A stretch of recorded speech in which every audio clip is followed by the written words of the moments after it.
Welcome back everyone. In today's video we're going to be doing an audio channel swap on an R56 Mini Cooper S. Before we begin, I'll just explain why you might want to do a channel swap in your R56 Mini. If your Mini has a non-hi-fi sound system, the bass being sent to the rear speakers is significantly limited. On the other hand, the front speakers are not limited, and this is where a channel swap comes in. All a channel swap does is swap these signals over so that you have more bass at the bigger rear speakers and less bass at the smaller front speakers. If you want to find out more information about the channel swap, I'll leave a link on screen and in the description to the forum post where I'm getting most of my info.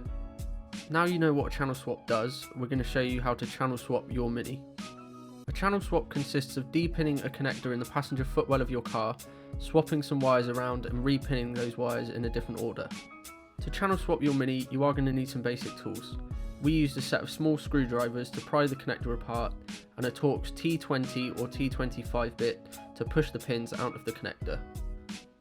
As we're working with an electrical connection, it's wise to disconnect the battery before starting work. We didn't and nothing bad came of it, but if you're not comfortable with the risk, disconnect the battery before starting anything. To begin the process, you want to go to the passenger side of your car and begin pulling up the door seal. Oh, that's rusty. Once you've got the door seal out the way, you can begin to remove the plastic trim to reveal the connector.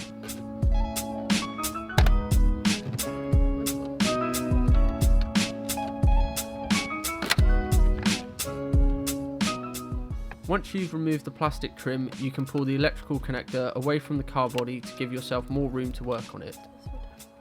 The next step is to unplug the white connector, as this is the one we will be working on. Now you've got the connector apart, look at the connector and locate the large brown ground and the small brown ground and put them in opposite corners with the large brown ground in the top right. With the plug orientated correctly, the wires should be in the same order as the diagram on screen. Now you're familiar with how to orientate the plug when we come to re-pin the wires, we need to remove the insulating material from the centre of the connector. We found the easiest way to remove the insulator was with a small flathead screwdriver. Once the insulator is free, cut some of the wire wrap back and slide the insulator up the wires.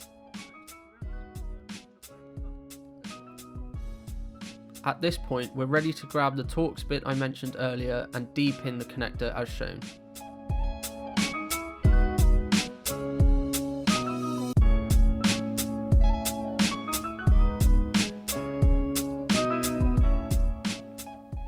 To re-pin the connector, simply push the wire back into the connector.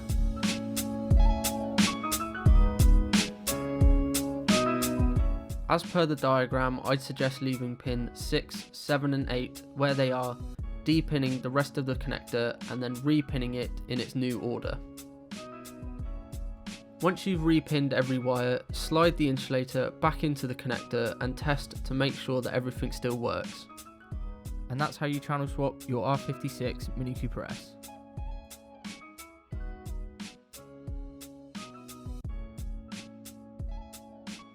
Thank you to anyone who's still watching. I hope you've either enjoyed the video or you followed along and you now have better sound in your Mini. If you feel like it, drop a like, comment if you got stuck on anything and need a hand, and subscribe if you feel like it's worth it for you. Thank you very much for watching and I hope to see you next time.